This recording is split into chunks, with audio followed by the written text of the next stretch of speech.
Matrix is everywhere. It is all around us.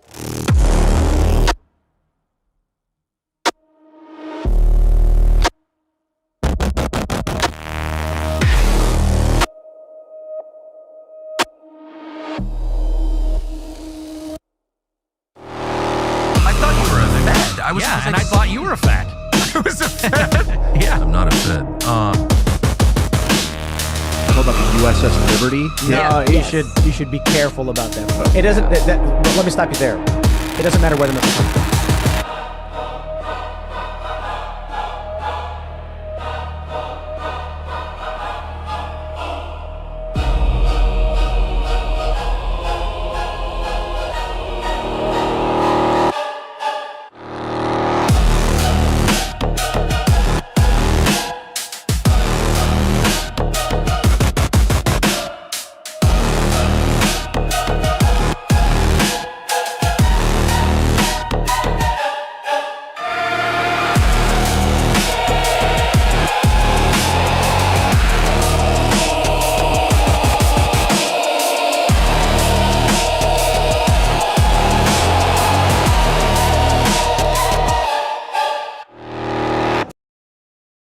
Ladies and gentlemen, this is the circuit. We're talking about the circuit of podcast where we go through, I don't know, Nick had a generational run. We're going to kick this thing off with Nick and his series with Joel Webbon. And it is me, and it is Atlas. Welcome to the show. Howdy, everybody. How you doing? Me and Atlas are going to go through a couple of things. Maybe to start this off, give an idea of what is the circuit.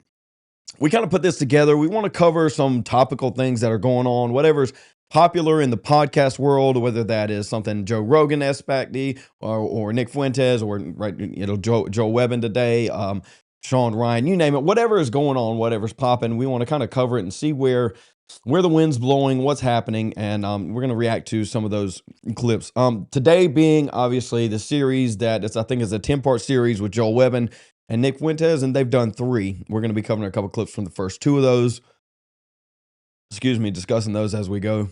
And I guess to lay some groundwork, I mean, everyone knows me, and most of you know Atlas, if not everybody. I mean, that's why you're here, isn't it?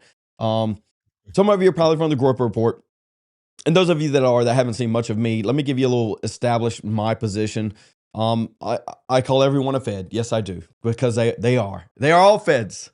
I will be vindicated one day when you figure it out. But besides that, I have my issues with Nick on a lot of things, but I think we agree on far more than I have issues with. But the problem is the things that we do disagree on are substantial. So that being said, I'll be kind of the dissent in this aspect moving forward. Atlas will probably be a little bit more on that side, but he's his own man. You're your own man, Atlas. You think for yourself. Congratulations. It's a rare aspect nowadays. Yeah, no, I'm typically where I am. I do consider myself a Nick loyalist, and Joel Webbon is somebody who I've been typically pro for the most part, and largely I would say wholeheartedly. And so I guess it's more so going to be from the lens of like what you had laid out, kind of like where the disagreements are, despite agreeing largely in the mainframe. And a lot of this does come down to like future vision, and mainly because there's a big concern of like the direction and co-opting. And it's just something that we are so used to in this space because we're so used to being beautiful losers as conservatives that we have developed this kind of, and rightfully so, this paranoia to almost kind of look out and have a wholehearted, we need alignment, we need purity, we need, only the red-blooded brothers can go in. And so on those ends, I know there's heavy disagreement from people like Nick, from Joel Webbon, from people like Stone Choir and others who would be considered much further to the right, or I wouldn't say much further, but to the right of those individuals. And we'll explore all of that here. And I'm sure people will be annoyed by my Groper takes, but we'll explore them. I don't know, dude. I think you might have a little bit more on your side than I do. We're gonna kick this thing off. The first part of the series that they did was on what was it on? It was kind of like the overview of Nick. Why am I blanking? Right? It was like what Joel Webbon really thinks of Nick, and kind of like a bit of an opening. Oh yeah, dude. Into who he is. Sidebar, kind of, but Dude, the first episode I listened to it, and Nick got in like maybe 100 words. Like it was very much a Joel Webbon episode. I thought that was kind of odd, but it and was the next filmed. episode was the inverse. Yeah, and the second one was a little bit inverse. Yeah, the second one was very much just like a history lesson per se. He obviously studied up a little bit prior to that one. I mean, it was good. It was solid.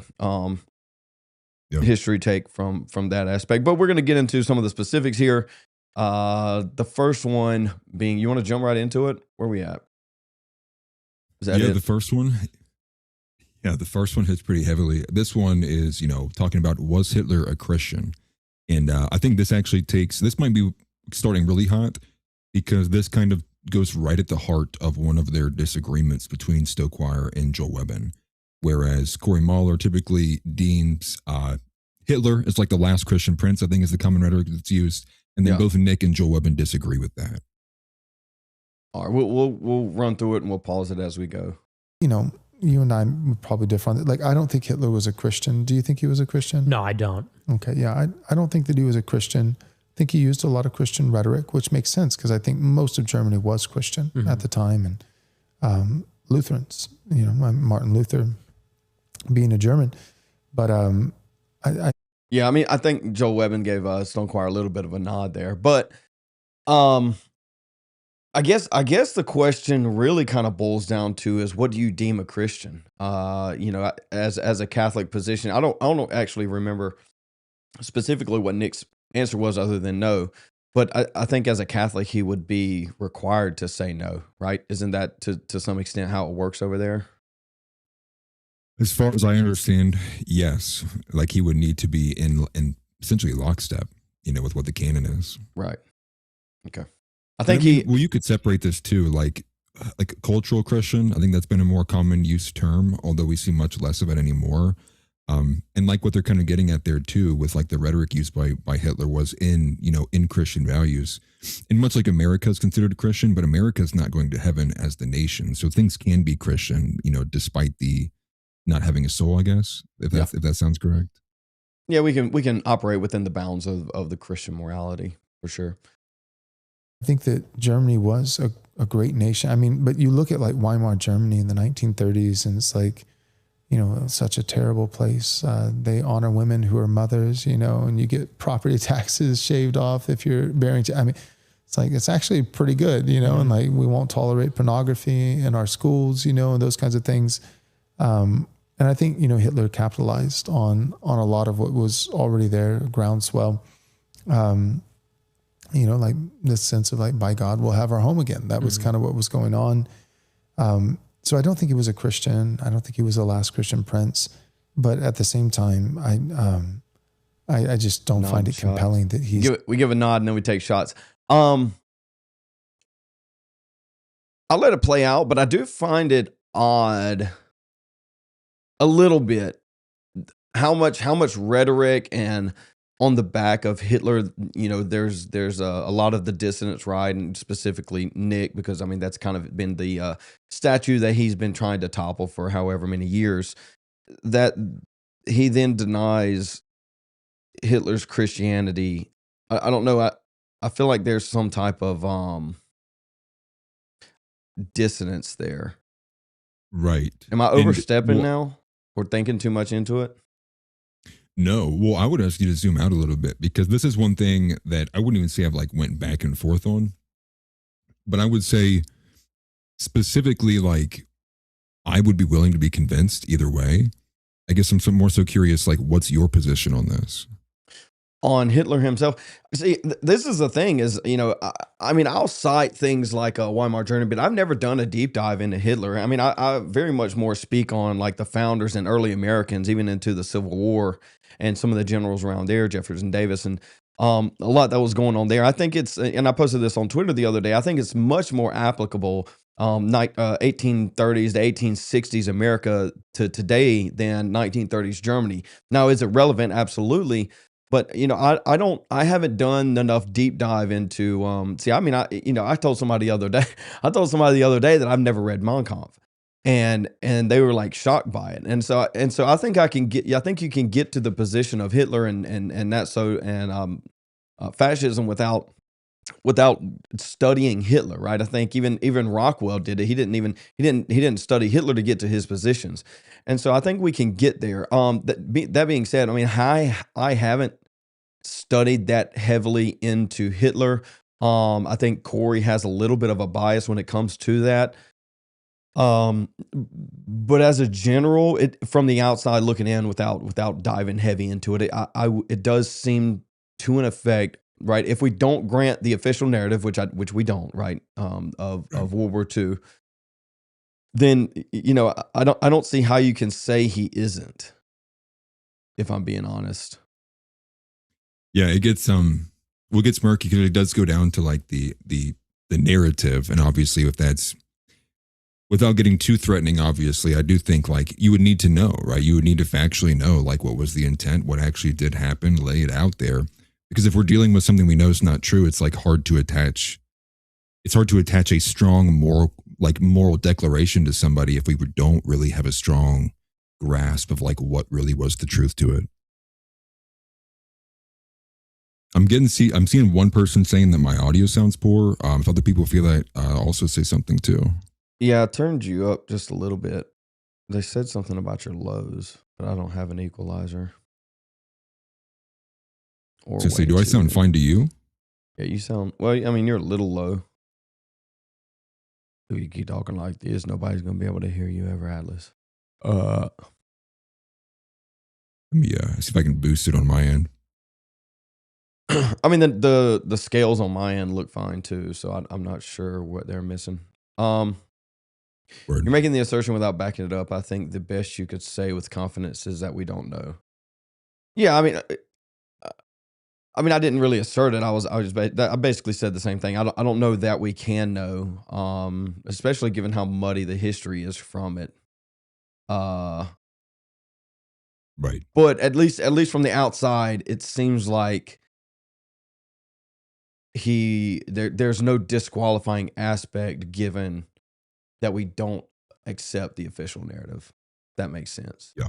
So to deny it is kind of a I'm not going to say a backtrack per se, but questionable given the history and the relevant pieces that he's applied to his entire arc over the last 8-10 years. The worst guy ever, And I also think that just because I'm old enough at this point, like I know just from things that are said about me, I think, one, the atrocities that happened, I think that they were probably not as bad as we've been told. And two, the real atrocities, the things that happened that were valid or legitimate, some of them may be directly tied to Hitler, but then some of them were probably also instances where Hitler was like, you need to banish these people. And then someone, close to Hitler was like, banish, wink, wink, and then they go off and, it's entirely plausible that he didn't even know necessarily some of the things that were going on. But regardless of all of that, the point is to make the entire foundation, like the foundation for the West was Christianity. And I think that's what I want my listeners to understand, is that really was replaced by, instead of for Christ, it became against Hitler. Right. And I think that the spell is breaking. Do you sense that? I do. I feel like the spell is breaking. I think part of it is freedom of speech, social media platforms, the internet, all this. That is how most people, I think, are waking up. Is they're reverse engineering it from the villain. Like, who is today's modern day villain? Yeah. And you hear it a lot from a lot of even just like basic MAGA people, but it is this idea that Satan has been essentially acquiesced into things like pop culture and these kind of demonic energies. And you see it even being synergized with some more of these kind of feminist tendencies, like dark and goth, and, just being edgy, but in the sense of like edgy towards like demonic, demonic undertones and such. But the average person, you look at that, you look at society and you go, yeah, it does seem to be that the greatest villain in America, and has been in America and at the West at large, is Adolf Hitler. It's not it's supplanted the previous beliefs that came before them. And it's kind of sad that we're having to reverse engineer it, because that means it was like already successful. So we're working back from that. But I do have hope, and like they're getting ready to get into, I think it's fully broken open. And any attempt they've been essentially making to claw it back has backfired. It makes them look worse. And as you probably went through in your earlier stream today, Jewish conference after Jewish conference all day today, ADL, Jonathan Greenblatt coming out. We don't control everything. And if you say that it's anti-Semitic, then if you do say that, we'll monitor you and you hunt you down with the FBI. It's like, Yeah, I how went do you pretty not hear hard on that yourselves? yesterday.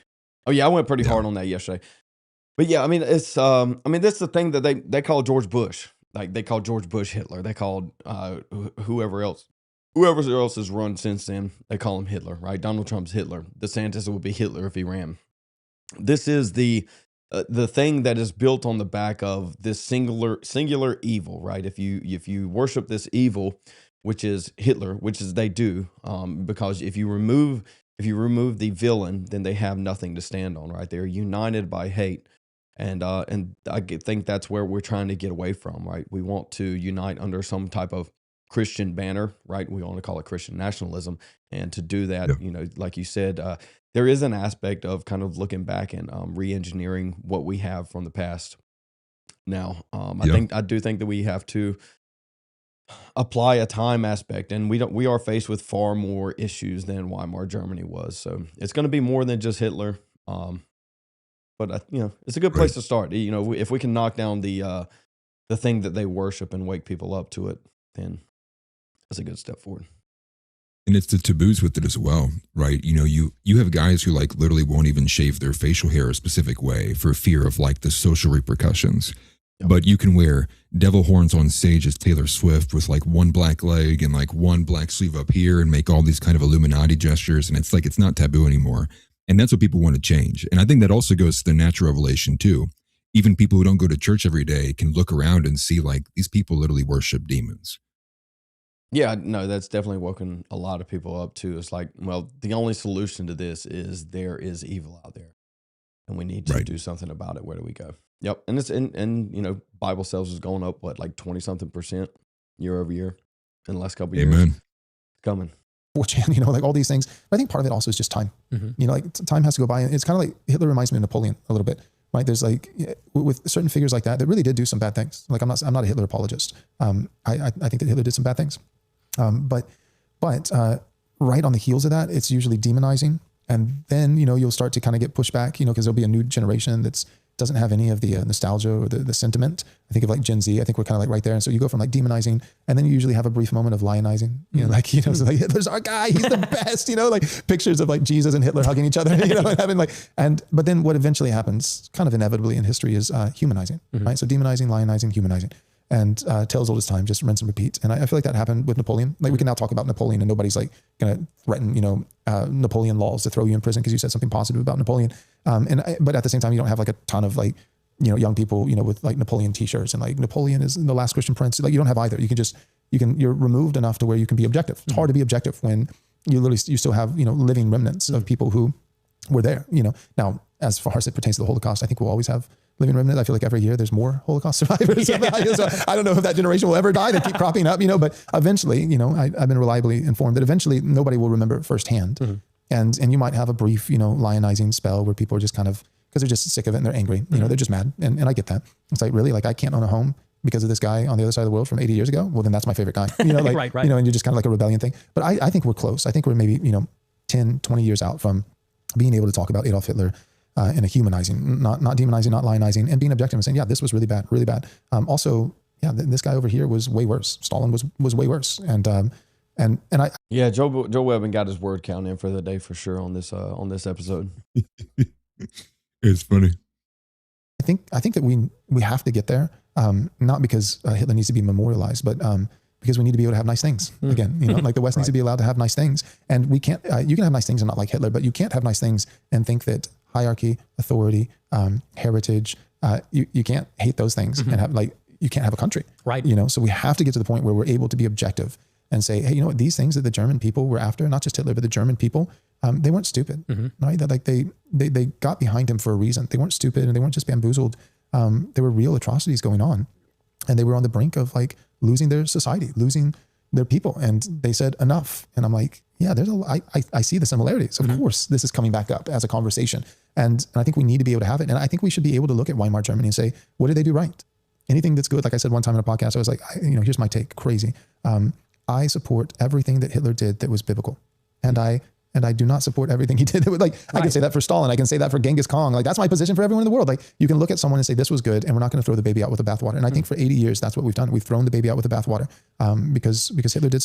You know, sidebar on that. There's a lot of people running around right now saying that you can't do that. Essentially, Hitler never produced anything that was worth taken into account. But in the same breath, those people will say, yeah, there's some gold in the Talmud that we can take, some wisdom in the Talmud that we can take. It's like you can't hold both of those at the same time. And so that's essentially what what we're dealing with is, Talmud kind of good, even though it blasphemes Christ, but Hitler, all bad, all evil, right? It's the same thing. It's this positive, negative attributes that, some of the older generation put on words, right? This is the boomer mindset. They need a positive or negative reinforcement on words to then know what to think. And Hitler, just negative.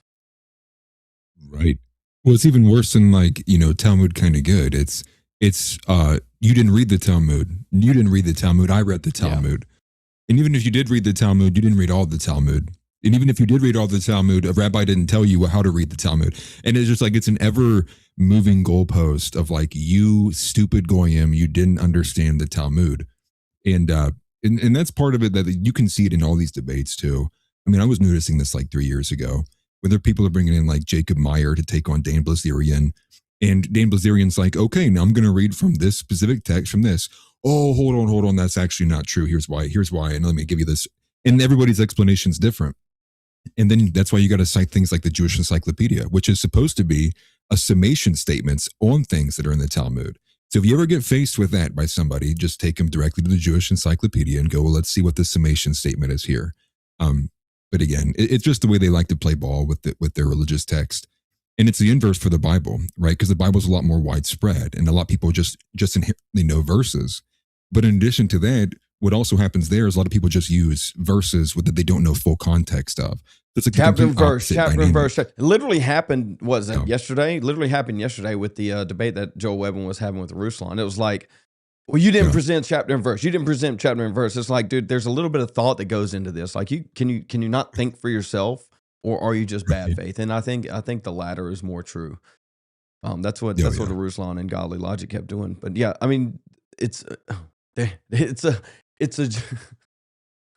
very lawyerish. It's very Jewish to chapter and verse away everything, right? I think Joel tried to explain to them general revelation. They were like, that's not real, basically.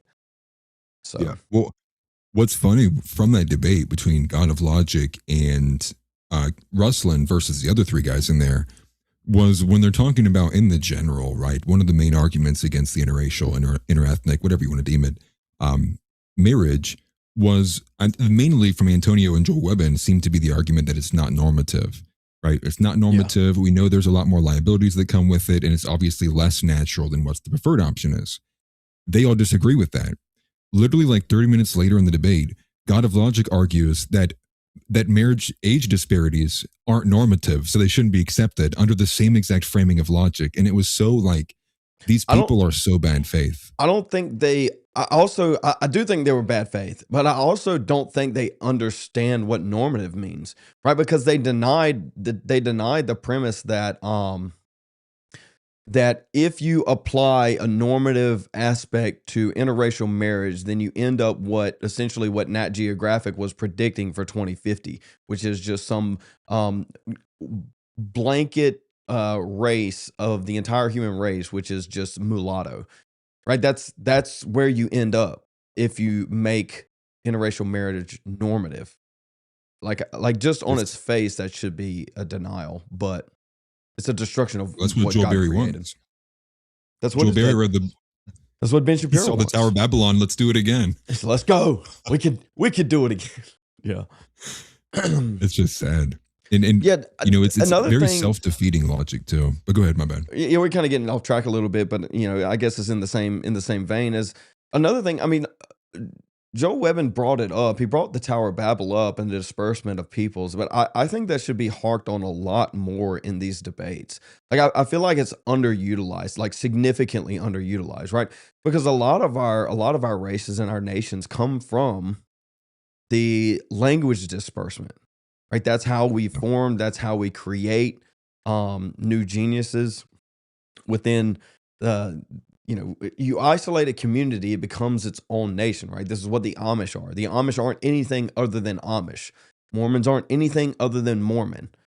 Irish aren't anything other than Irish, right? If you isolate the people, they become their own people group over time. And so that was facilitated by the Tower of Babel and the changing of languages. And so I don't know why that's not harped on more than it isn't, because I mean, at the end of the day, that is the core argument that Ruslan is making, is that the Tower of Babel wasn't bad.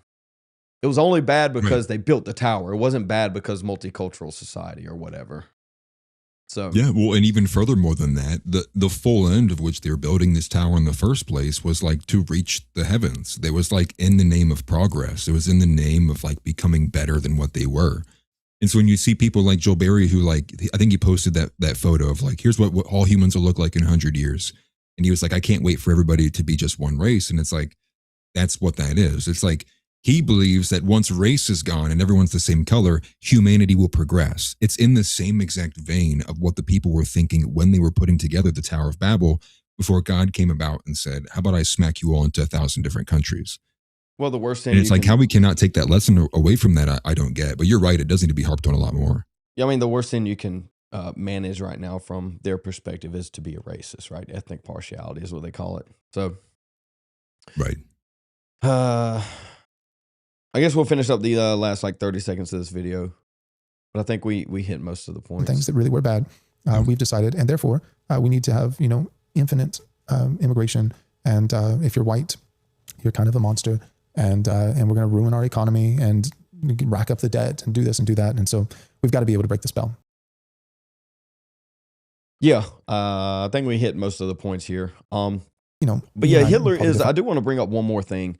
Hitler has been this thing that Nick has kind of focused on along with a lot of the other dissident people, but he has been kind of spearheading this just because he has numbers, and I think it does need to be toppled.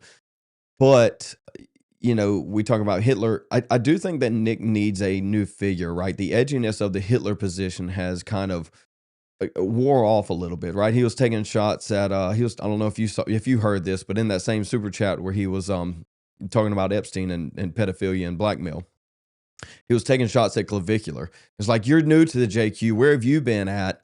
You've been hitting yourself in the face with a hammer. And then he goes on later and he says something else to that effect. So I don't know what happened kind of behind the scenes with Clavicular, but in that same way, it's like, Hitler's kind of gone mainstream, or at least liking Hitler and the JQ in general has kind of gone mainstream. So he needs to pick up from an aspect of numbers and shock value, right? We are entertainers at the end of the day. I think that's kind of why he dropped the Stalin bomb on the Tucker podcast, right?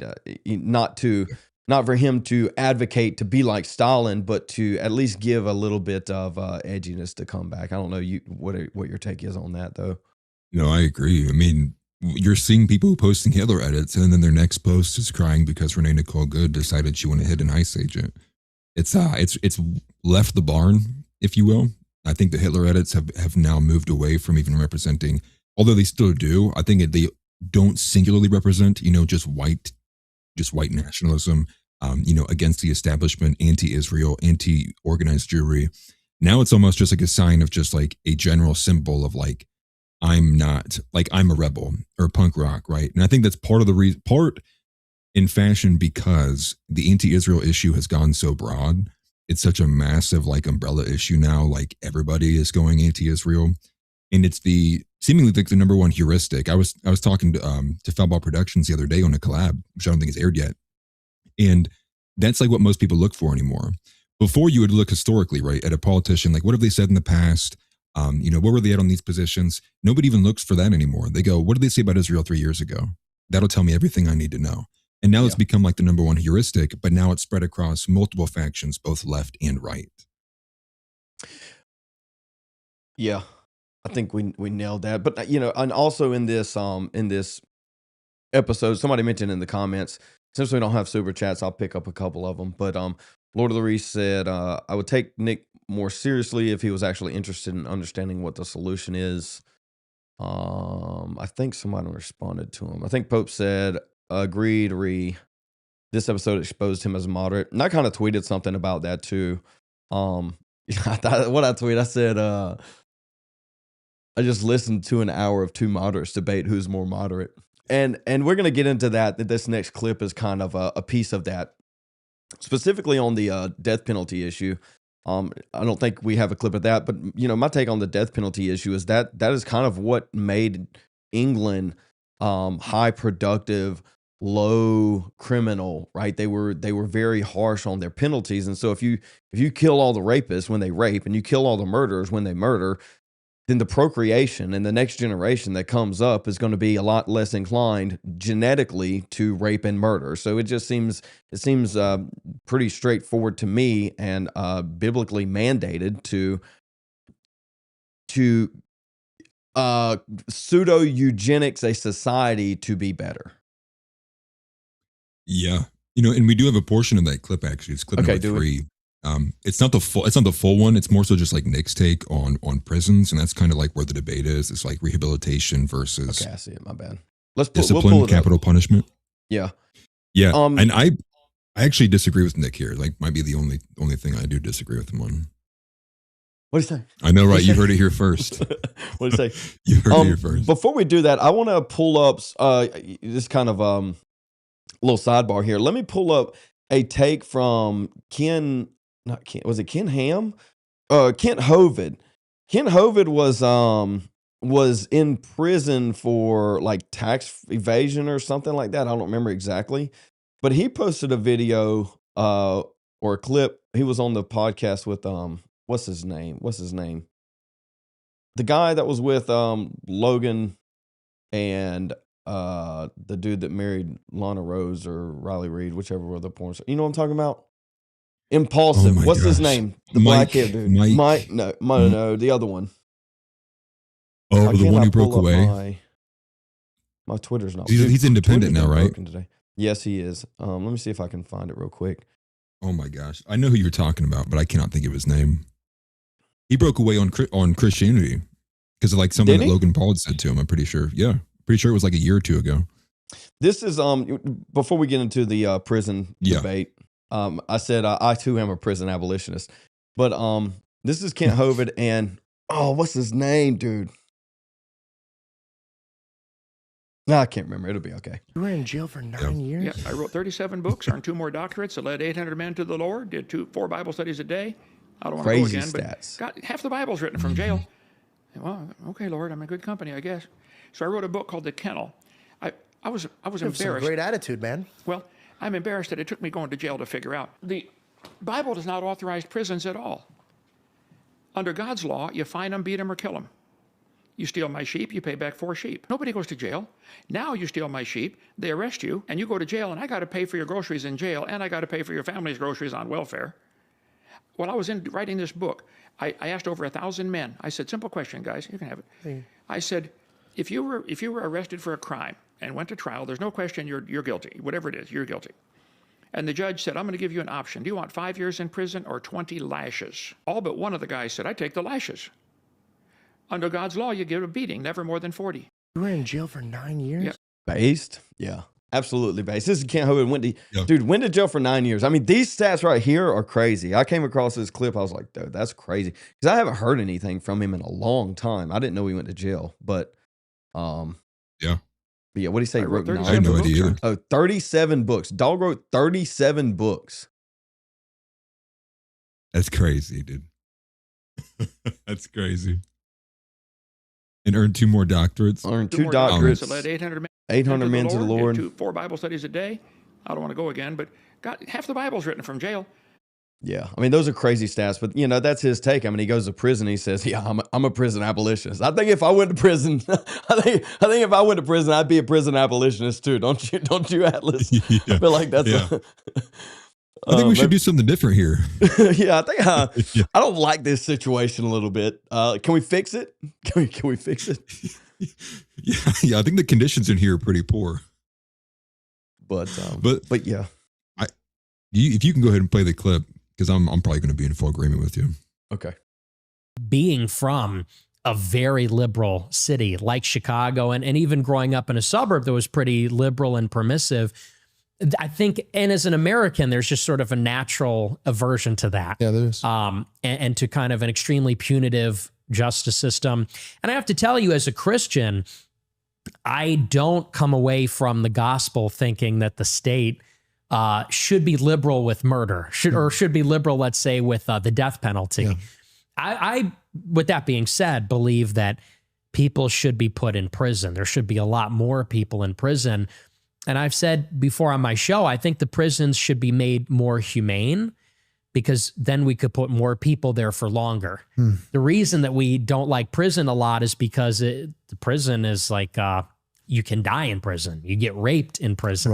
Right. It's inhumane in some ways, but I think that we should make them maybe more modern and nicer, so we feel comfortable sending people there so that they can be rehabilitated. I do believe that we should have a society that's forgiving, but I also agree that what you're describing, I don't think anybody has a problem with in principle, which is that people that cannot get along in society should be removed from society, whether that's put in a box forever or whether they get the death penalty. Or banishment. Ostracism, banishment, exile, anything like that. And it is helpful to think of the worst case scenario. Because I think you strike me as a warm-hearted person. I'm a warm-hearted person. I don't think that society should be looking to inflict punishment on people. However, evil exists. And it is instructive to think of the worst case examples. Like as a Catholic, I think of Satanists who will go and steal one of the blessed hosts. They'll go and steal the bread during the Mass and use it in a black Mass or to desecrate it. And someone who is doing that, I think, should get the death penalty because that is the body of Christ. So, maybe coming at it from a different point of view, different point. I can understand it but more. I do appreciate that, although we have different views on the sacraments. I mean, that last bit is like a major jump. At least it seems to me, going from essentially anti-death penalty. I mean, I know he said he wasn't, but by virtue of his positioning, he kind of is. Going from anti-death penalty to a position of definite death penalty on abusing the sacraments. I guess that's more of a Catholic position, but as a general, jail and that type of situation where you're in a holding facility is more for rehabilitation, right? And so, I'm to an extent, I am a prison abolitionist.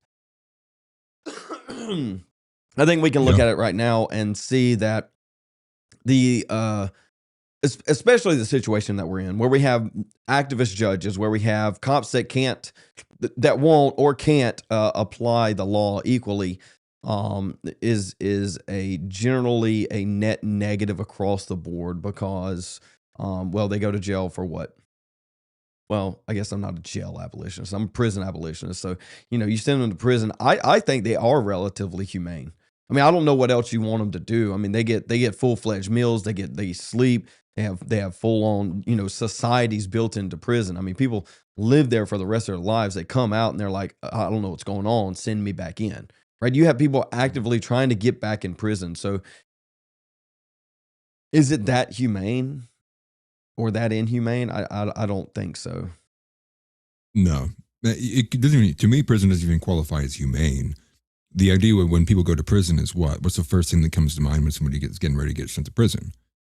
Or they're going to get sexually violated. I mean, it's like we know how commonplace that is. And so, like, just on those fronts alone, I think the taboo precedes it or precludes it, I should say. But I too am a prison abolitionist, and on the same grounds. And I would have a couple caveats in there. In terms of like the punishment, I do think it should be opened back up to exile. That needs to be brought back in force too, because I think it does need to be a categorical difference between a fine and like a lashes is kind of like low tier, but then death penalties is massive jump. And I think the exile is a solid midway point for crimes that may fall. So you would be with Josh in a cut off the hands for stealing situation. Yes, yeah, punishment that's fitting of the crime, but still not like prison. Yeah. I would also ask you what you mean like exile. Like how do you exile an American? So like that's what I somebody was that is thinking about. definitively American. You take them to the border and you leave them with their t-shirt on and their pants, and you burn their visa and their driver's license and their birth certificate, and you torch everything. And you say good luck. You say never come back. Step foot over this border, we will shoot you. That's what I mean. That would be for me exile. It doesn't. Yeah, I it think doesn't if we give get a defense to somebody. point, I think if we get they to get a that chance. point, I don't think exile is enough. We just live in a different world than we did back in in the medieval times where everything wasn't connected, right? I don't know if an exile is anything really at the end of the day, if you know what I'm saying. I just don't think it's the same situation. And so it's like you take an American and you remove them from America and put them somewhere else. They're never going to be home, which I guess is kind of the point of the exile.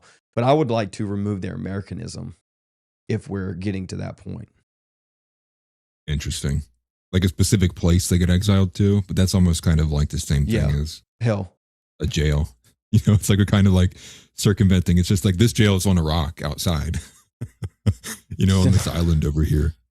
The other caveat I was sending you to Greenland. Congratulations. You're exiled to Greenland. We're trying to get Greenland. No, well, here's the other caveat I would say too. I wouldn't be pro anything moving forward until we ban all women judges. I think if we're moving to a position of stronger Christian morality, and women judges, women judges have got to go. I mean, like we it's written in Isaiah, like to be ruled over by a woman and children is judgment from God. So to like institute that, knowing like what that means to me is like, no way. Yeah, like, kind of in the same, kind of in. Sorry. Yeah, I'm for you. I'm with you too. I mean, there needs to be, I don't think it can be reformed. Again, I'm an advocate for burning it all down and then rebuilding. I don't think the reforming of the institution is even possible. You have to remove everyone before you can have any reforming. I mean, you said women. I say foreigners. I say the vast majority of men also. When I say foreigners, I mean non-American. I'll get you a definition of American eventually. I'll refer to John Jay at this point. JR says the Cuban plan, dude. I told some people this the other day on my live stream when I said who is ZebBoykin, but I spent some time in Cuba. We did some time in Cuba. I did security for what they call the Northeast Gate meeting, or we have CAS changeovers, Cuban asylum seeker changeovers, and so the Cubans would like try to flee Cuba to Gitmo, to Guantanamo Bay, and we would capture them, and we would store them for like a month or 2 months, depending on how many we collect. And so we would have changeovers with the leaders of Cuba at that point, like the upper echelon of their military. Ours would meet with theirs, and then we would hand over the Cuban asylum seekers to them. And so then they would leave on a bus, they would have their meeting, and then another bigger, nicer bus would leave later. And so I did security, so we would stay 24 hours before, 24 hours after, make sure nothing crazy was going on, and do a bunch of reporting. And so the 24 hours after, during that time period, the meeting was like 8 or so in the morning. But around lunch, every time we did it around lunch, you could hear a firing squad go off. So that is how they take care of anyone trying to leave Cuba. Is you get executed. Congratulations. So interesting. Okay. I guess. I mean, listen, like the reality is, I think what it doesn't need to even be said. The reality of the reason why we're living in such a lawless period is because we have not had harsh punishments being handed out for an extended period of time. And now it's built in this like reaction here from this kind of like, people. And also too, like, I think there is just kind of a bit of, maybe not a thought, but I think when the precedent gets set continually over and over and over again, I think you even have sometimes some of these guys like do things, whether it's stealing or whether it's like, just robbing, I think is probably the majority of these ones that I'm thinking of, but they do it knowing it's only going to be like 3 years, 2 years at most. Or with the San Fran changes, the decriminalization. I would say a lot of them don't even weigh consequences. I don't even know if they're capable of weighing consequences on time. they can weigh consequences of death, but they can't really weigh consequences of time, if that makes sense. Yeah. No, I agree. 15 seconds is all you get. Make it quick. If you do that, you got 15 seconds. That's it. That's all you got. And then it's really not going to exist anymmer. Is 15 seconds a life sentence for a black person? Gasser says, when you go study in a foreign country after not hearing your language for a few days, your brain clicks. You start to think like a native. I think that's why minority pockets prevent assimilation. Yeah, I mean, it's a lot of that. I mean, that is definitely an aspect of that. Michael Knowles wrote a book called Speechless, Controlling Words, Controlling Minds, and he kind of talks about this. But I've talked about this really early on with on Outside the Overton with Josh, and we kind of dove into language and how it makes you think different ways, right? If you look back, like just on like an aggression principle, like if you look at the German language and how aggressive it is, and then you look back on history and you look at how aggressive the German people are, right? It's an aspect of the thing. And you look at the French and how loving, right? It's the romantic language. And at the end of the day, they get conquered because they're so pacifistic people. And you can take that and apply it to everyone, right? You could say the English are somewhat level-headed, and that's how English comes out. You look at the Japanese, and the imperialism that comes from Japanese is very much a deeper, tougher language than, say, Taiwanese or even Chinese in that aspect. So basically, to confirm, yes, that works that way. And I would say it even works more than that. I would say I would say that it, just like a physiognomy aspect where, the way you think kind of develops your face, I would say the way you speak also develops your thought. And so it's a cyclical thing, right? Your phenotype kind of develop along with the language in of itself. That kind of gets back to where we were at a minute ago, Atlas, when we were talking about interracial marriage and the Tower of Babel and the development of people groups across time. This is a conversation that we should probably have with John also at some point. Yeah, and well, the thing I guess that to go to the racial element of it too. I guess the thing that trips me up is it feels like there's a lot of, and I'm sure someone who's a theologian could probably break it down better than I can here. But I do feel like there's a bit of confliction just in the kind of general broad stuff here. So just for example, when you have God's law and, what's always commonly referred to, God wrote two books. You have God's law and natural law. But what you also have examples of in the Bible is like with Philip and the Ethiopian, there's a specific, and I wish I had the actual chapter and verse ready, but there's a segment talking about how this Ethiopian had the Bible, but he was complaining how he was like, I don't know what to make of this. And so Philip walks with him, prays with him, and starts explaining some of the concepts here. That's commonly pointed to in terms of like for Orthodox and Catholics of like needing structure. But then I also think of Corey Mulder's argument on the deeper end, which is some of these concepts in God's law are like 135 IQ plus restricted. It's like to understand something this high up, you do need to have this level of IQ. But when you look at the racial statistics demographically, it's like there's only like a couple groups that can even attain that level of IQ or have the capability of such. Then I think on the inverse with natural law, would natural law not supplant that? Would the same person not need the same IQ but could come to the same revelations just simply by existing and being out and about and understanding and knowing what is truth? So that's been something I've been thinking about between natural law and what God's law is in the description there. But it ropes in race, and so these things are important. Well, I would say that there was a tribe in Africa that was visited not too long ago, but they were contacted early on, like the early 1200s, early 1300s by Great Britain. And they taught them how to make bows, like bow and arrows. And so they brought bow and arrows to those people. And they didn't contact them anymore. They wrote about it, and they never contacted anymore. They were contacted not too long ago, maybe another 100 years ago or so. And they were still using the same bows, like it's like exactly the same bows. Like they didn't even, and they tried to understand how they haven't progressed at all in that aspect. And what I mean by they haven't progressed, like they were still using the exact same wood, the exact same tree fibers to create the string. Like they never even thought to themselves, Like nobody had come along in the next 300 to 400 years to, hey, maybe there's another piece of wood that might bend a little bit better. Maybe there's another way we can cut this wood so that it flies faster. Maybe there's something we can add to this arrow to stabilize it more. Like that is an aspect of thought that they can't get over. And maybe that answers your question a little bit to can they just not come to it through general revelation? I would say at some point you just have a general IQ floor that can never be overcome. Yeah. I mean, this is the same concept with maintenance and the bridges. The amount of times that, foreign nations, whether it's been France, Germany, the United States, the UK, have come into Africa, they built a bridge, they visited 2 years later, the bridge is completely destroyed, it fell apart. Do you think Ethiopia's That's good, dude. That's funny. Good. All they know. I'm sorry, I interrupted you. I'm not hungry. Something's wrong. That's funny.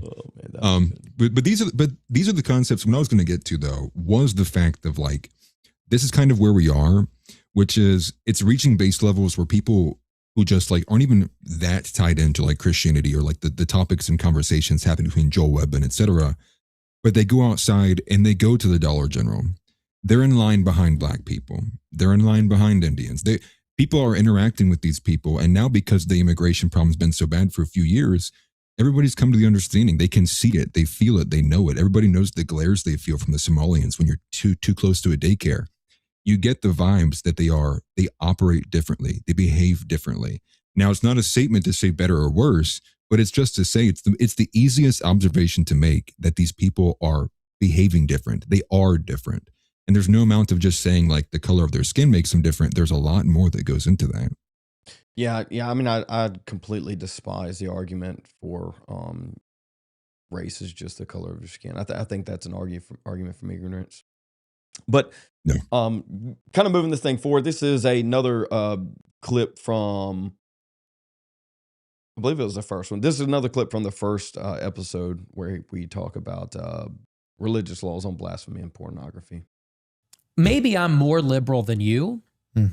I don't know what the penalties would be. It's like I was listening to it, and he said that multiple times. I was like, are we debating moderatism?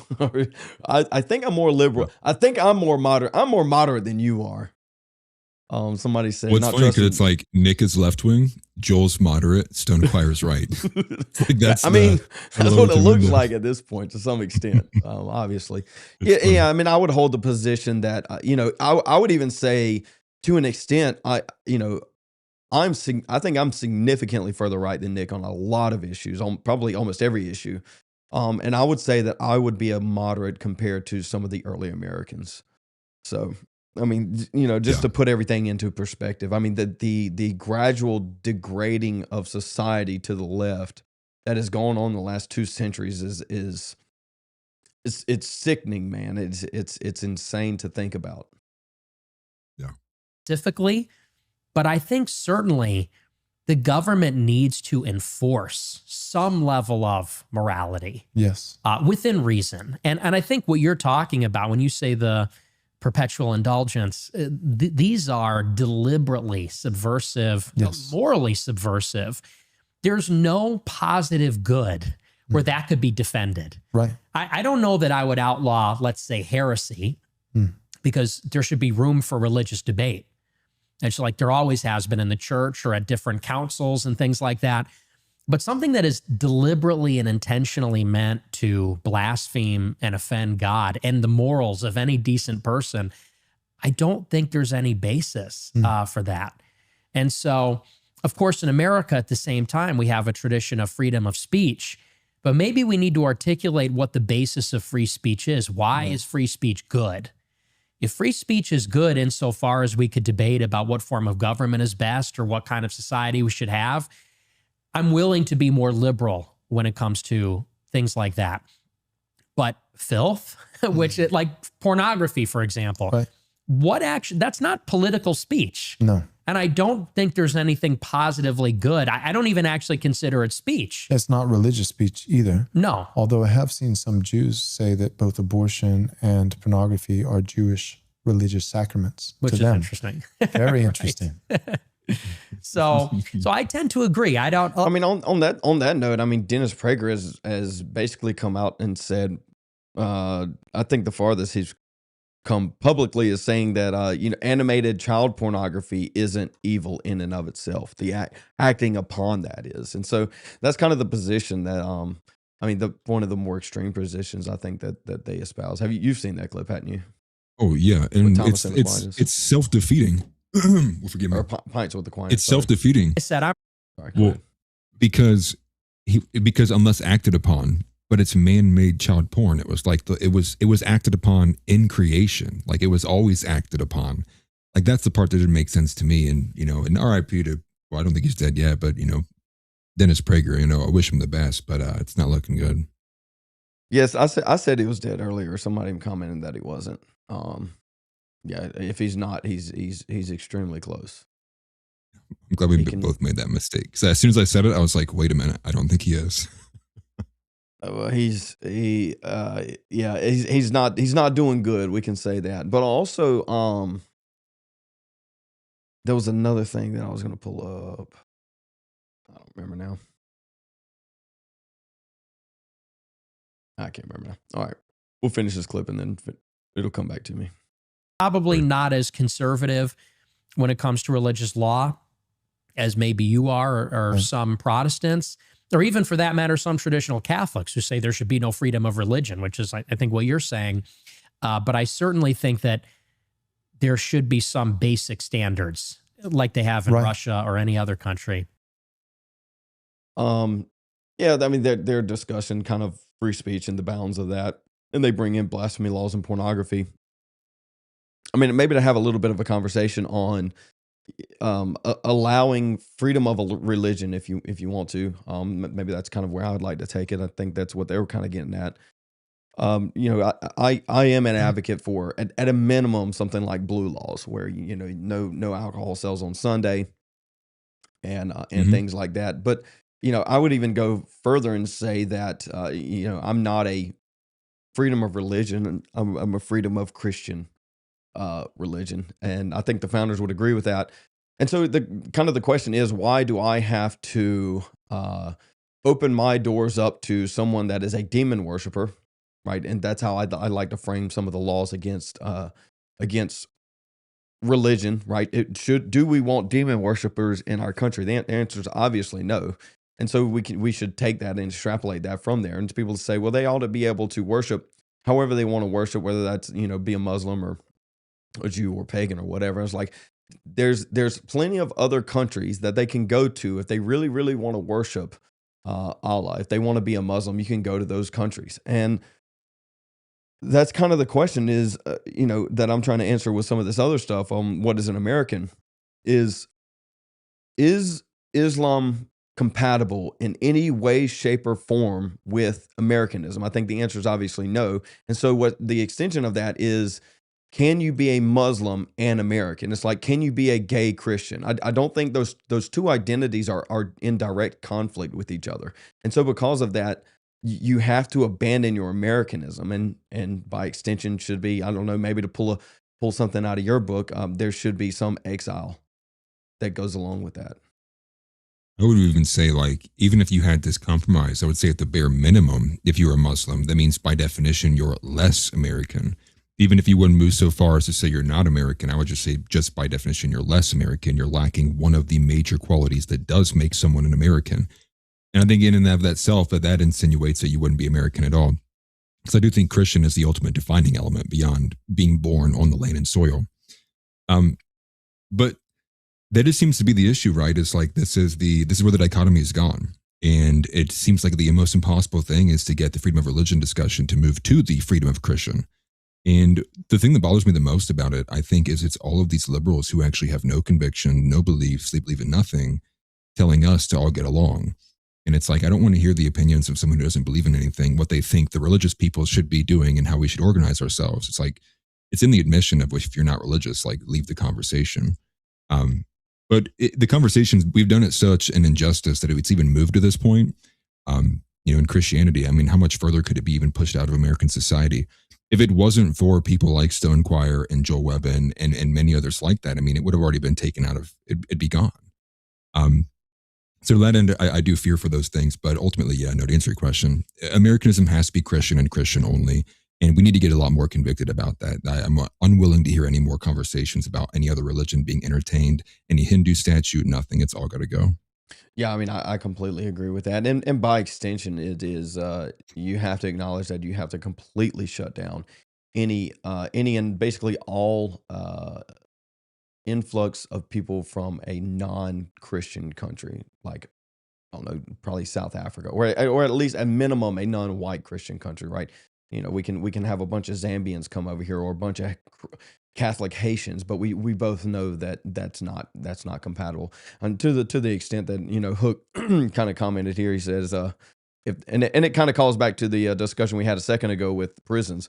If they're white and Muslim, I can cane that out of them. So, you know, it sounds like Hook is also a prison abolitionist to an extent, and I appreciate Hook's willingness to retain Americans. I think that's a good move there, rather than excommunicating them or exiling them. But yeah, well, I guess when I think of the exile, I guess I'm thinking of something along the effect of like somebody like a Sam Bankman-Fried, where it's like he stole or scammed people out of like millions of dollars. He's not going to be able to pay it back, right? The finding, and I don't think 40 lashes comes close to meeting the punishment for scamming people out of like millions of dollars. But at the same time, I'm like, does that meet the definition of capital punishment? You know, and maybe it does. But I guess to me, I'm maybe because it wasn't a violent act, to me, I feel like it falls less away from that. And that would be an exile thing, which is like, you robbed us, you can't pay us back. You got to go. Like go to Canada and scam those people, dude. See how you like it. Yeah, there's definitely different aspects to crime and federal crime, right? You have the violent ones, you have the financial ones, and we all know, you know, the common perpetrators across the board with different ones, and it's applicable to society differently, and to kind of the Sam Bankman-Fried thing. I mean, if you have a Bernie Madoff, right, he shouldn't be able to exist in society. I think there was maybe not Bernie himself, but there was another one that he did something similar. They released him, and he just did it again. And so these people aren't rehabable to that extent. And so because of that, you know, I'm perfectly fine with sending them to the tip of Greenland. Yeah, and I think the rehabilitation rates are already extremely low. I don't have any figure in front of me, but I do know they're very low. Yeah, it's like less than 10%. But I mean, I'm also, you know, some of the rehab facilities, I've seen some of how they operate, and if you aren't, I think the numbers are, if you don't remove yourself completely from society for more than 30 days, you're like almost 100% going to relapse. And then also, it's applicable to look at where you are relocating to, or are you relocating after the rehab exists, right? So if you go back to the same place where you were doing the bad thing, then your relapse rate are nearly 100%. And so I think they have the best success is putting people in a different like a different state. Is the most beneficial for people not to relapse on like rehabilitation. This is specifically talking about drugs, but I think it's also applicable to like gambling and everything. But yeah, gambling's going mobile, so you're not really going to get away from that. Yeah, gambling's going to probably be a huge problem to have to deal with here soon. Dude, just from what you were saying, like the general access being on phones, you can have DraftKings and Tipico, and like, dude, there's probably like 20 other ones I'm not thinking of. And then you have Polymarket too. Like, I think Polymarket also probably needs to have some stronger restrictions to it. I know it's a money market, but it is still gambling at the end of the day. And you're right. I don't like the fact that we've kind of opened up in the last like 3 years, and it's like sports betting and gambling. I have a bunch of brothers who I know watch sports, and all they care about is watching their bets hit. They don't care about the team winning. Dude, they don't care about like prop bets. Stats. They just want certain things to happen. Prop bets are killing people, dog. It's bad. And there's no regulation on it, but also gambling is the number 2 industry in America right now. That's crazy. What's crazy. What's number 1, porn? I don't think so. I think it's healthcare, but I wouldn't doubt it if porn's not far behind. I think the numbers on that are crazy too. Were the numbers like 4 million young women, American women, are on OnlyFans? It might be even more than that. Something crazy. I think it's more. Yeah, it's an insane amount. Now the ones that make money though, it's like that's the small number. But still, regardless though, it's yeah. But I mean, yeah, I mean, doing it is the problem. I mean, making the money isn't even the problem, really. It's doing it itself. But exactly. Yeah, let's dive into this one. This is from the second episode. I didn't really watch. I made it through it pretty quickly. It was essentially a recap on conservative history, and Nick did a really good job of it. I'm assuming he had some type of outline during and/or studied up pretty heavily before it, because he gets through it pretty cleanly, which is to be expected, right? I think the people that say that Nick kind of slips up on his words, I think they do a disservice to him. He's very learned in this, and to say that, I think it is a disservice to him. So maybe, or am I the one that gives him too much credibility, Atlas? I feel like no, I feel like I don't. Dude, greatest orator of our time. I think you can see that through and through and through.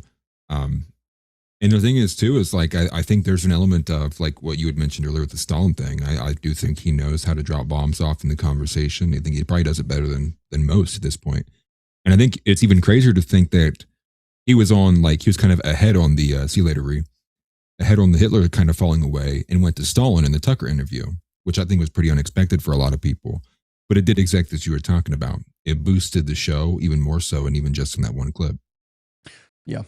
Before we jump into this, if you haven't yet, please like the stream and share it out if you don't mind. This is going to be a running series that we do called The Circuit. We're going to cover popular clips, events, podcasts that have been going on. I'm sure it'll get a little bit spicy at some point, so stick around for it. And yeah, we're just going to continue on with Nick and Joel Webbon. I didn't pause him on that face. Fuentes updates did, so blame him. And so it's interesting because when I did the Groyper War in 2019, it was the same battle lines. It was this new gen. JR said the super chats still aren't fixed. Yes, I know. I'm waiting on YouTube to send me something through the mail. Don't ask why. That's on them, dude. I'm actively waiting on YouTube. Of kids wearing MAGA hats, which is brand spanking new. That's in 2016, and rosaries. And we're saying we're socially conservative. We're immigration restrictionist. We are identitarian. We're pro-white.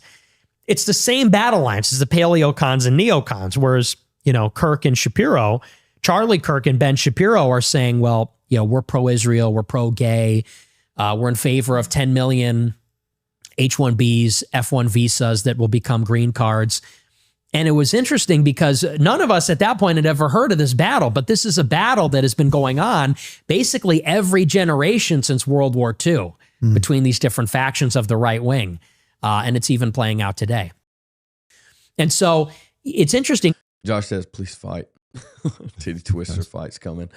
But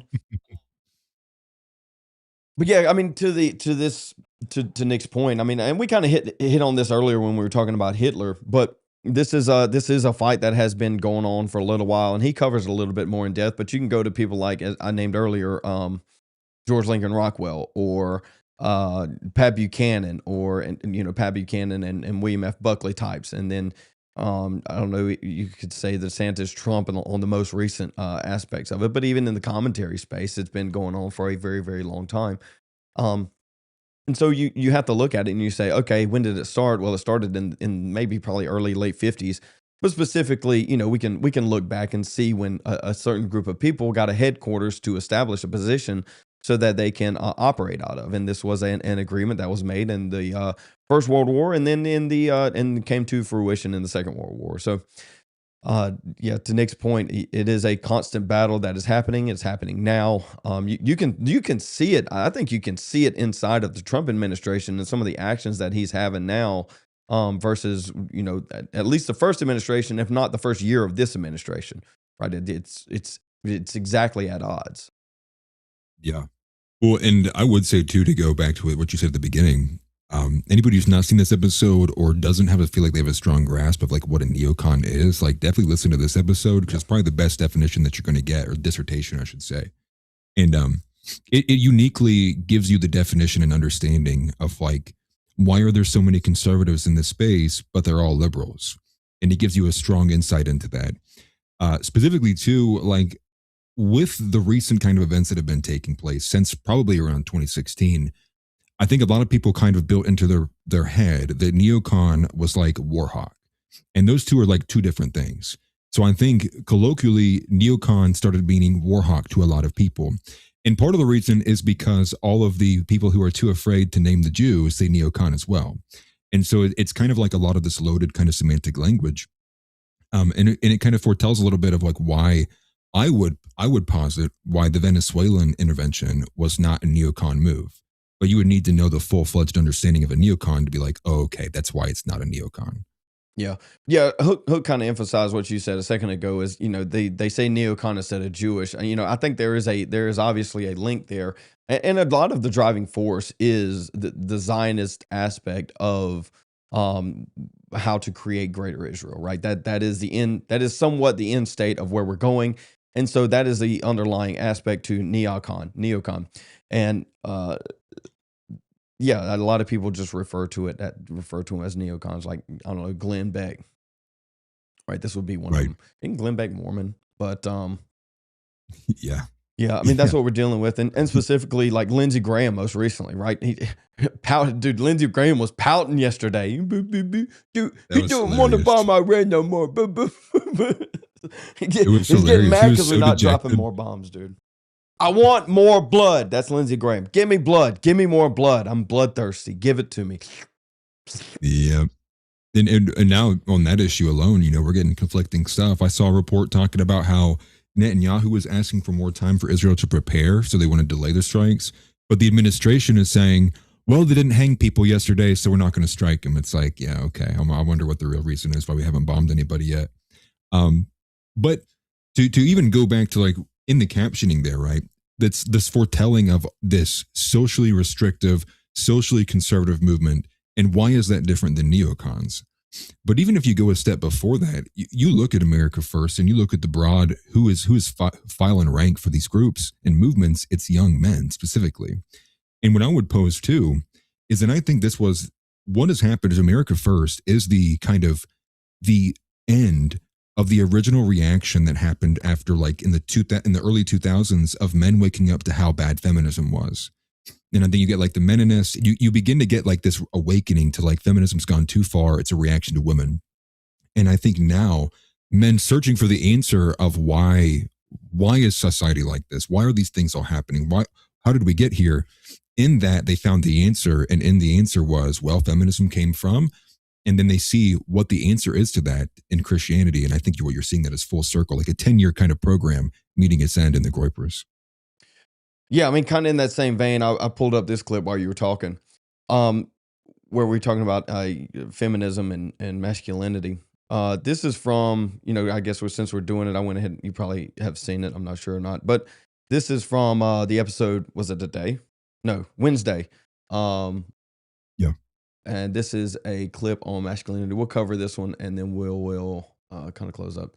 This is Fuentes explains why Andrew Tate is better than most Christians on masculinity and women. So this is right up your alley. And I can weigh in on the masculinity aspect, but I guess the women and feminism is your thing. Anybody that's here and hasn't checked out Atlas's, I think you've done two. Maybe you've just done one with Ashley St. Clair.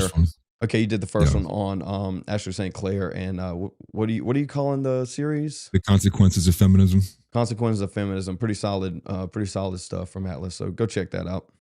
Now, the biggest proponents of masculinity are people that are secular or Muslim. Right. That's why it's become extremely attractive to young men to be pagan in some cases, to be Muslim and take multiple wives, or to be completely secular because, and the elephant in the room is a guy like Andrew Tate, who he has become the face and the avatar of masculinity in a culture that is completely gynocratic and feminist.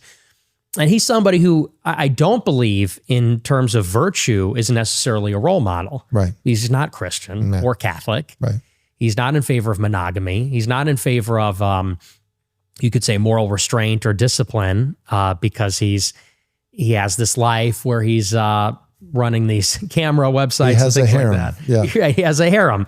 But unlike almost any Catholic, unlike almost any, I would say even regular Protestant Christian, non-denominational Christian, he's actually forcefully reasserting male autonomy and male leadership, I would say even better, and masculinity against feminism, where you're not getting that from Christians at all.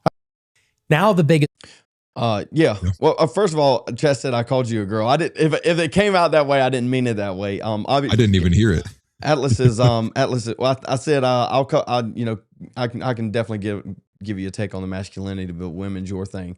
I think that's kind of what they meant. But yeah, I mean, you obviously. I do like women. I can't speak for Zeb. Me too. But that's I don't know, man. I think just as a general, Nick's had a past of trying to work with Muslims, and it never pans out.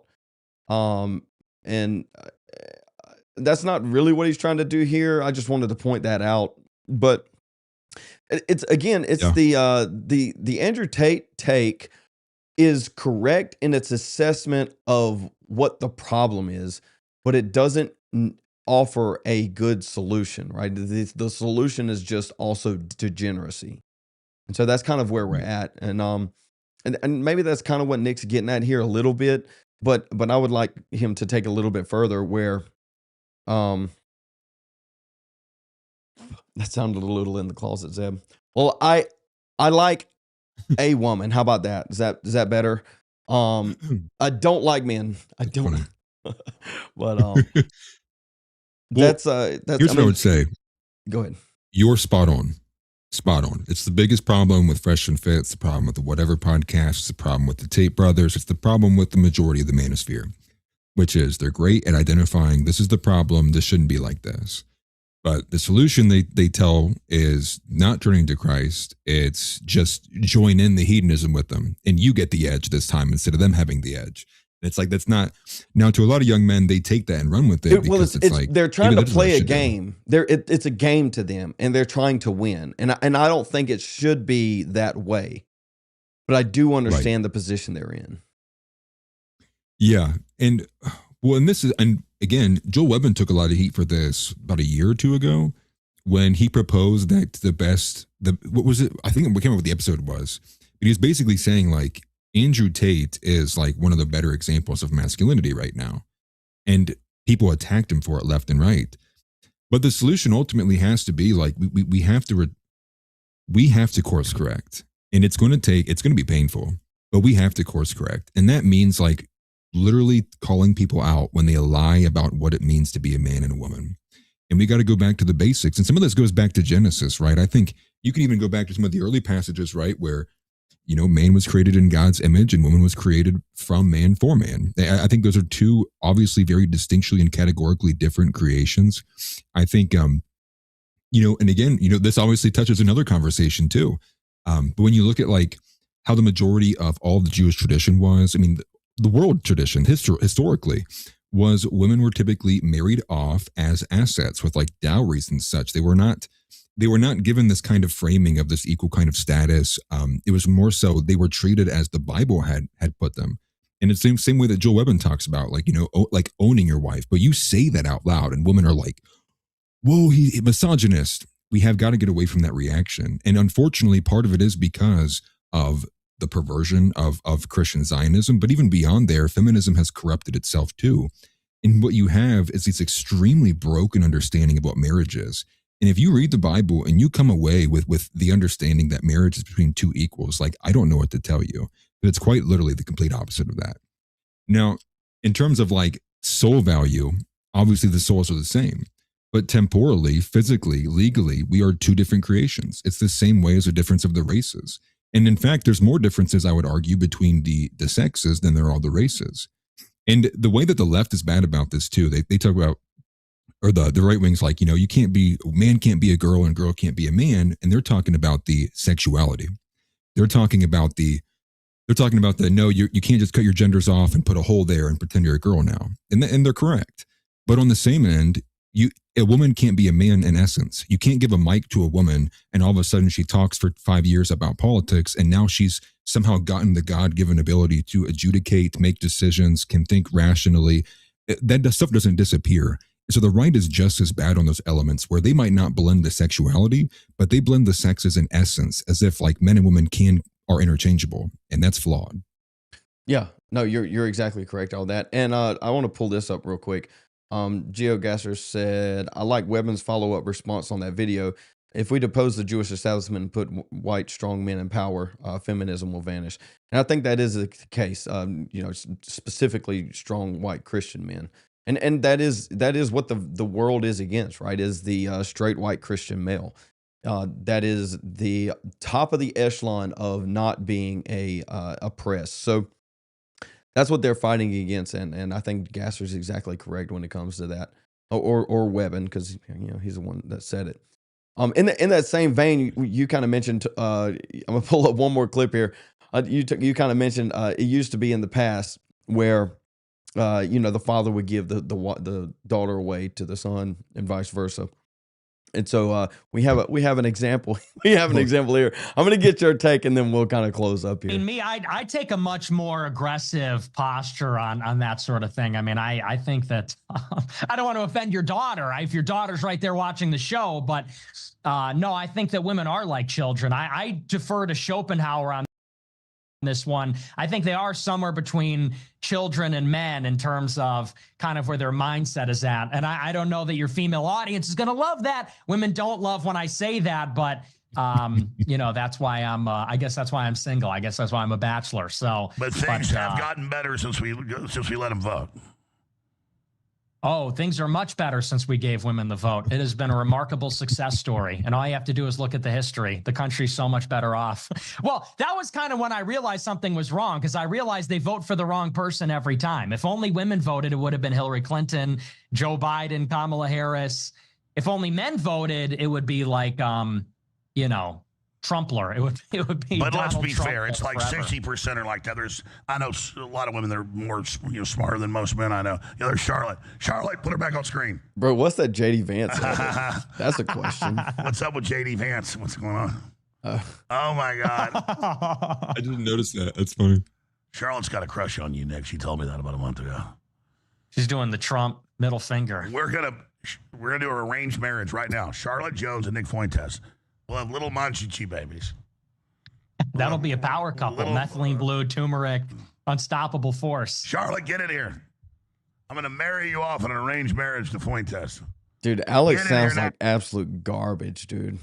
I don't know what. His maybe he voice was out sounded bad. yelling. Yeah. Sidebar, he was caught with like tranny porn back in like 2018. Alex Jones was? I mean, it makes sense. He would all hands on with Blair White. Dude, he loves Blair White. He loves him some Blair White, dog. Oh. Yeah. See the great control I have around here. Andrew Tate be like, you need to have a shock collar. Bzz, bzz, bzz. All right, I'm going to stop. No, getting serious. Speaking about who needs a shock collar. No, he's got a cold. She'll say it's true. It's a coded Illuminati threat. It's probably her husband actually wearing the shock collar. But yeah, I mean, kind of, just tossing that out there because you mentioned it a second ago about arranged marriage to some extent. I wouldn't say full on arranged marriage, but I think Joel Webbon holds the position to something to that extent where the daughter doesn't date unless like she brings him to her to vet or something that brings him to him to vet or something of that extent. So, yeah, I mean, I think there needs to be something like that. A return to something traditional is baseline. Oh, yeah. Whatever the format that it takes, the idea still holds that it does need to be brought back in house, right? Like the continual encouragement of like pushing women to take on, 4 years of schooling for a degree they ultimately will never use because they'll get married in 2 or 3 years after that, just to work a year or two at a job that they never get far in. That they get into a lot of debt. And I mean, like all of it, it's like, it has to be comprehensive. You know what I mean? Which is like, a lot of these changes will have to come simultaneously.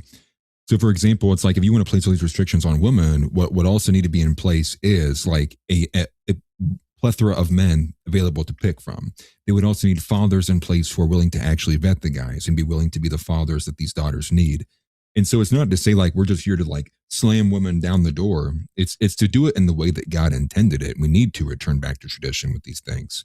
But again, a lot of it's difficult to put it back in the box. The womenism and the feminism would be taken in under control if the strong men were in power. I think that's a product of the position that we're in, and just like Adam and Eve in the garden. I mean, Eve wasn't really at fault as much as Adam was, and so thus here we are, kind of more at fault than the women are. They're just a product of the situation. Well, in that scenario, what does that imply? Eve commits the action. She was tricked by the snake. But Adam is addressed first. I think just in that, it implies he was responsible for her, meaning he is higher up on the totem pole than her. He is the leader of the house. Because if they're co-equals and it's servant leadership, like all these feminists we pushing now, like why didn't he address them both together? And this blanket right? I think there's some obvious tells throughout the Bible. My bad. Go ahead. And this blanket punishment. Yeah. Right. Everybody feels the consequences of the singular's action. And that's kind of where we are with society, right? We see the absolute degradation of society because of an action of a few people that essentially snowball. And so to get back there, it's going to take a suddenly right position. I mean, that, I guess to kind of bring it full circle here, it's about 4:30. We're going to close up. This is the circuit that we're going to be doing every Friday, 3 to 4:30, 3 to 5 when we get the memberships back up and going. But I mean, we kind of covered a little bit of the first episode and one clip on the second episode, another clip on the third episode. There's going to be another 7 episodes of this, so we'll see what actually comes out from there. I don't know if we'll actually cover it again, but we'll keep up with a lot of this on this, and I'm sure Atlas will have something for some of it as it continues to go. Atlas, you want to tell the people anything? Yeah, you can find me at Atlas Thugged on YouTube, as it's been kind of flashing down here in the bottom corner. You can also find me on X at Atlas_Thugged_. And I will be doing my casual monitoring the situation stream here in about 30, 40 minutes. I'll get set up and we will be doing exactly that. We'll be monitoring the situation.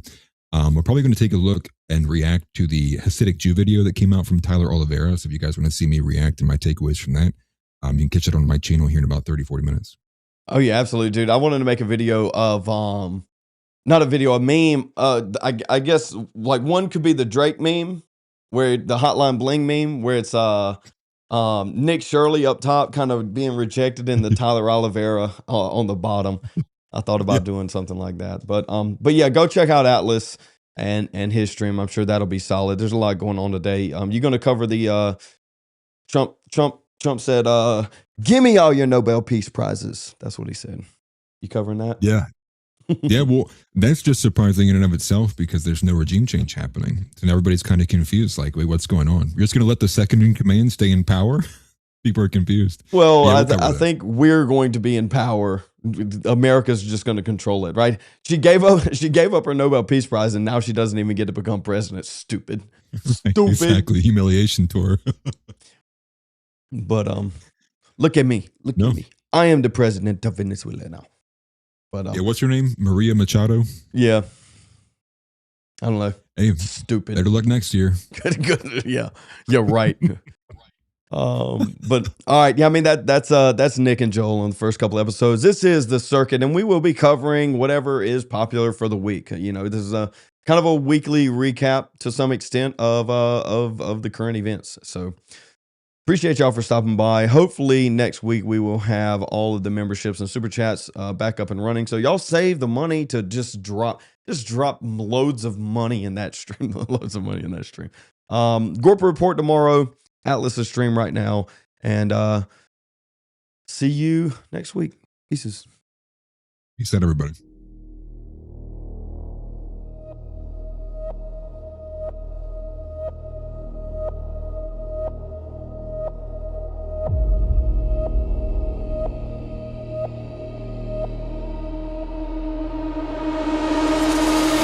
The Matrix is everywhere. It is all around us.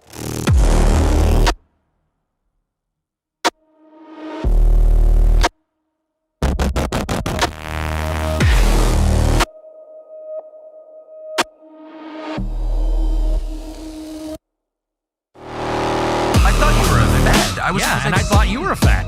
I was a Yeah. I'm not upset. What about the USS Liberty? No, you should be careful about that. It doesn't. Let me stop you there. It doesn't matter whether or not